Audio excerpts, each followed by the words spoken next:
નમસ્કાર બાલ મિત્રો, યુટ્યુબ ચેનલમાં આપનું હાર્દિક સ્વાગત છે. આજે આપણે ભાગ નંબર 30 સહેલા સવાલોના જવાબ લઈને આવ્યા છીએ. દાખલો નંબર 1 થી 10નું સોલ્યુશન આપણે મેળવશું. ચાલો આપણે શરૂ કરીએ. દાખલો નંબર 1, જો કોઈ સાંકેતિક ભાષામાં NICE ને PGEC લખાય તો તે જ ભાષા મુજબ રેન્ટ શબ્દ માટે શું લખી શકાય?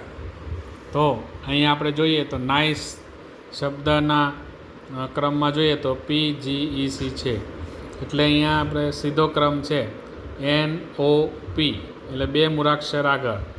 અહીંયા IG એટલે રિવર્સ ક્રમ છે, એટલે ઉલટો ક્રમ છે, એટલે GHI એટલે -2 પાછા બે મૂળાક્ષર. અહીંયા CDE બે મૂળાક્ષર આગળ. અહીંયા CDE બે મૂળાક્ષર પાછળ. આ પેટર્ન મુજબ આપણે મૂળાક્ષરનો ઉમેરો અને ઘટાડો કરીશું એટલે ખ્યાલ આવશે. તો રેન્ટ માટે શું થશે? તો કે અહીંયા પ્લસ છે એટલે RST, ઉલટો ક્રમ ECDE, સીધો ક્રમ NOP, ઉલટો ક્રમ RST, એટલે જવાબ આવશે TCPR.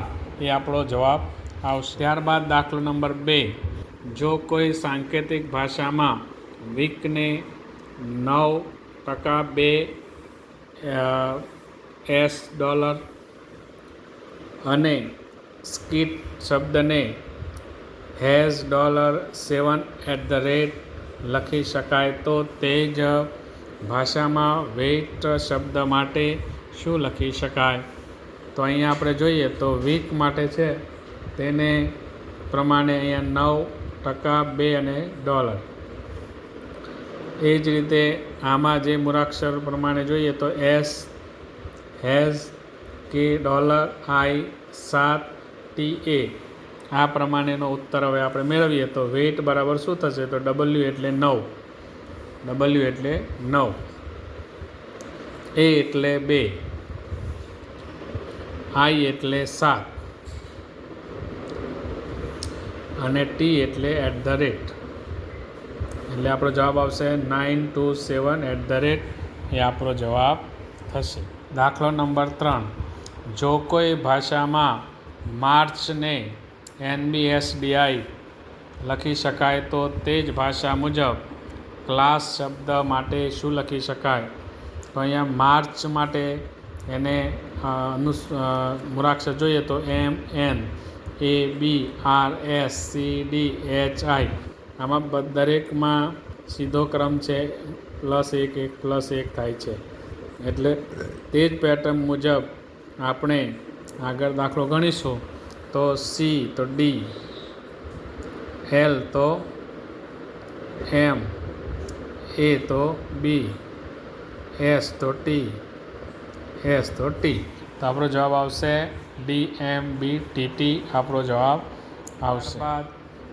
દાખલો નંબર 4, કોઈ ભાષામાં સ્પ્રિંગને બરાબર $, માઇનસ પ્લસ અને સાઇનને બરાબર @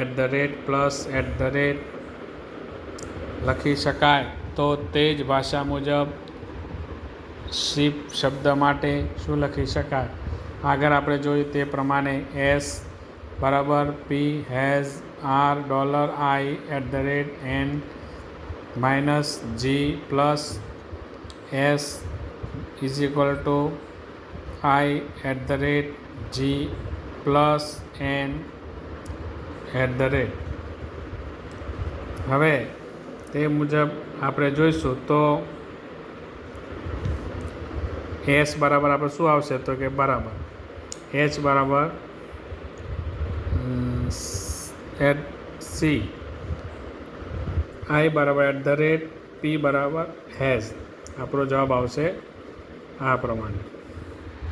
ત્યારબાદ દાખલો નંબર 5, જો કોઈ ભાષામાં ફેમિલીને 8, 3, 6, 9, 4, 5 અને ટાઈમને 1962 વડે લખી શકાય તો તે જ ભાષા મુજબ ફિલ્મી શબ્દ માટે શું લખી શકાય?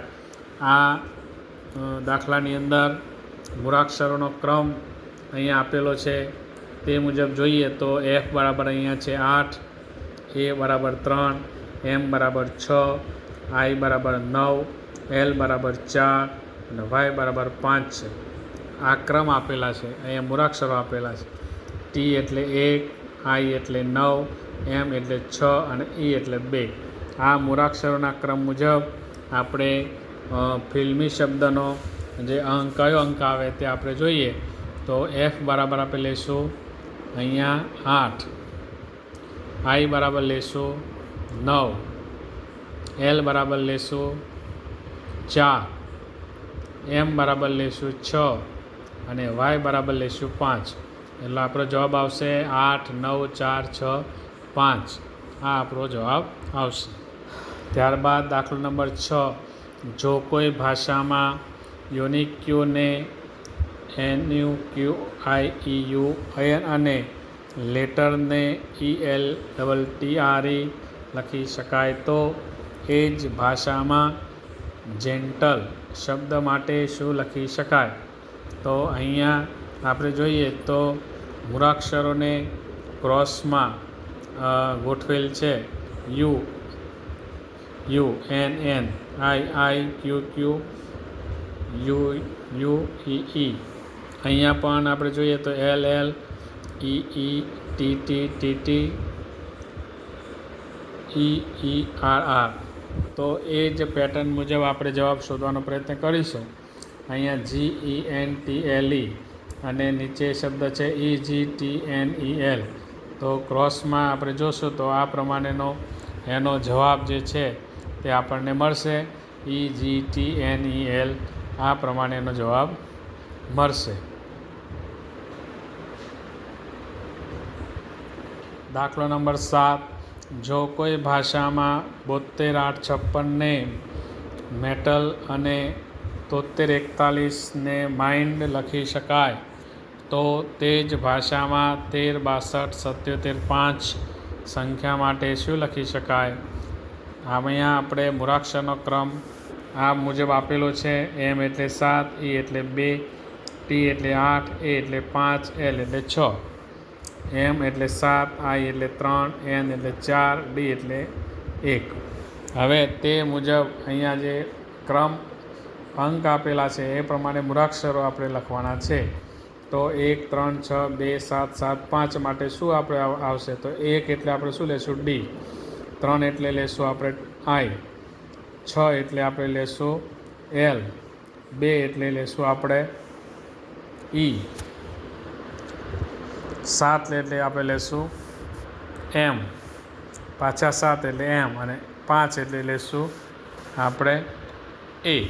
એટલે આપણો જવાબ આવશે DILEMMA. આપણો જવાબ આવશે. દાખલો નંબર 8. જો પટના ને બિહાર, બિહારને હરિયાણા, હરિયાણાને કાનપુર, કાનપુરને મહારાષ્ટ્ર, મહારાષ્ટ્રને ગુજરાત કહેવામાં આવે તો મુંબઈ રાજ્યની રાજધાની કયા રાજ્યની છે? એટલે કે મુંબઈની રાજધાની મુંબઈ જે છે કયા રાજ્યની રાજધાની છે? તો એનો જવાબ આવશે મહારાષ્ટ્ર. તો અહીંયા આપણે જોશું તો મહારાષ્ટ્ર માટે શું છે? મહારાષ્ટ્રને શું કહેવાય? ગુજરાત. એટલે આપણો જવાબ શું આવશે? ગુજરાત. આ પ્રકારના પેટર્નના દાખલા આગળ આપણે જોઈ ગયા છીએ. દાખલો નંબર 9. જો પક્ષીને હવાઈ જહાજ, હવાઈ જહાજને હોડી, હોડીને માછલી, માછલીને સાપ કહેવામાં આવે તો માછીમાર નદીમાંથી કોને પકડશે? તો આપણને ખબર છે માછીમાર નદીમાંથી કોને પકડશે? તો કે માછલીને. આ માછલીનો જવાબ છે. તો માછલી માટે અહીંયા કયું સંકેતીકરણ છે? તો કે સાપ. તો આપણો જવાબ શું આવશે? સાપ. આ આપણો જવાબ. દાખલા નંબર 10. જો ચંદ્રને સૂર્ય, સૂર્યને ઉપગ્રહ, ઉપગ્રહને આકાશ, આકાશને પૃથ્વીને સમુદ્ર કહેવામાં આવે તો પૃથ્વીનો ઉપગ્રહ કયો છે? તો અહીંયા આપણે પ્રશ્ન છે પૃથ્વીનો ઉપગ્રહ કયો છે? તો એનો જવાબ છે ચંદ્ર. હવે એ મુજબ આપણે હવે જવાબ શોધશું કે ચંદ્રનું સંકેતીકરણ શું છે. તો અહીંયા આપણે જોઈએ તો ચંદ્રને સૂર્ય કહેવામાં આવે છે. એટલે જવાબ આપણો શું આવશે? સૂર્ય આપણો જવાબ આવશે.